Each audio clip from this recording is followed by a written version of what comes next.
Private భూముల్లో హైడ్రా దౌర్జన్యం దేనికి? సామాన్యుల ఇల్లు కూల్చే ధైర్యం పెద్దలపై ఏది? పవన్ కోడి చెరువు భూమి ఎఫ్టిఎల్ అని తెలిసి ఎందుకు స్వాధీనం చేసుకోరు? పేదోడి పట్టా భూముల్లోకి వచ్చి కూల్చే హైడ్రా ప్రభుత్వ భూమి కబ్జా చేసిన పెద్దల జోలికి ఎందుకు వెళ్ళదు? కోర్టు వద్దని హెచ్చరించిన పేదోడి ఇల్లు ఎందుకు కూల్స్తోంది? హైడ్రా వెనుక అసలు ఏం జరుగుతుంది? చర్చనీయాంశంగా మారుతున్న పనితీరు. ఇప్పుడు మా రంగనాథ్ గారికి సపరేట్ రాజ్యాంగం ఉంది, మీకు ఆ నష్టమా? మా రంగనాథ్ గారి రాజ్యాంగంలో ప్రజలు ఉండరు, ఓన్లీ రేవంత్ రెడ్డి ఉండరు.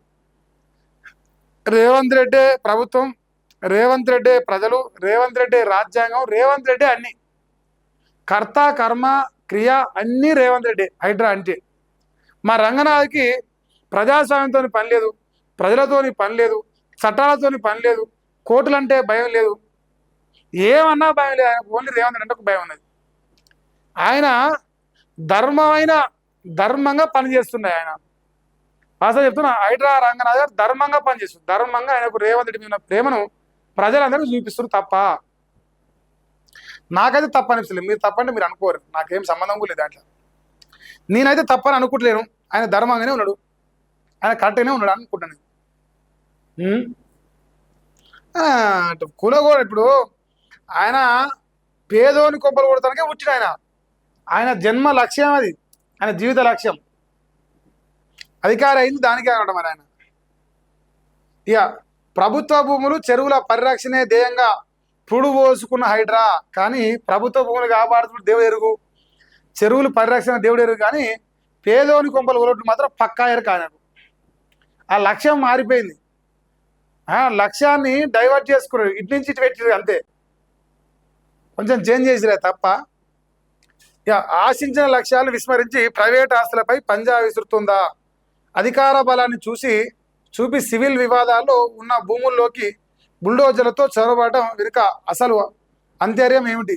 పేదలు సామాన్యుల కట్టడాలను క్షణాల్లో నీలమట్టం చేసే అధికారులు, నిబంధనలు ఉల్లంఘించిన పెద్దల ఫామ్ హౌజులు కట్టడాల జోలికి వెళ్ళకపోవడం ద్వంద్వ నీతికి నిదర్శనం కాదా? ప్రైవేటు భూముల్లో జోక్యం చేసుకోవద్దని, చట్టాన్ని ఉల్లంఘించవద్దని హైకోర్టు పదే హెచ్చరించిన, ఏకంగా కోర్టు ధిక్కరణ కేసులు నమోదు చేసి అరెస్టు చేయాలని ఆదేశించిన హైడ్రా కమిషనర్ రంగనాథ్ తన మొండి వైఖరిని వినకపోవడం వెనుక ఏ శక్తులు ఒత్తిళ్లు ఉన్నాయో తేల్చాల్సి ఉంది. ప్రైవేటు ఆస్తుల్లో హైడ్రా దౌర్జన్యంపై సర్వత్రా విమర్శలు వినిపిస్తున్నాయి. అయితే మా రంగనాథ్ గారిని అరెస్టు చేయవయా అని చెప్పింది నిన్న మన కోర్టు, సోమవారం రోజు అనుకుంటా. ఆయనకు చెప్తింటలేడు, ఆయనకు బుద్ధి వస్తలేదు, అరెస్ట్ చేయమని చెప్పింది.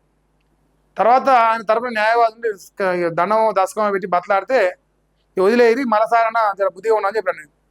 ఆయన ఎంత చెప్పినా హైడ్రా ఎన్నిసార్లు హైకోర్టుతో ముట్టికాయలు వేయించుకున్నా ఆయన మారతలేడు. అంత బలమైన భయం ఏంది ఆయనకు. రేవంత్ రెడ్డి అంత ఇంకో రేపు ఈయన ముఖ్యమంత్రుడు, రేపు ఇంకొక ఆయన వస్తాడు. ఎవడొచ్చినా నువ్వు ప్రజల కోసం పనిచేయాలి.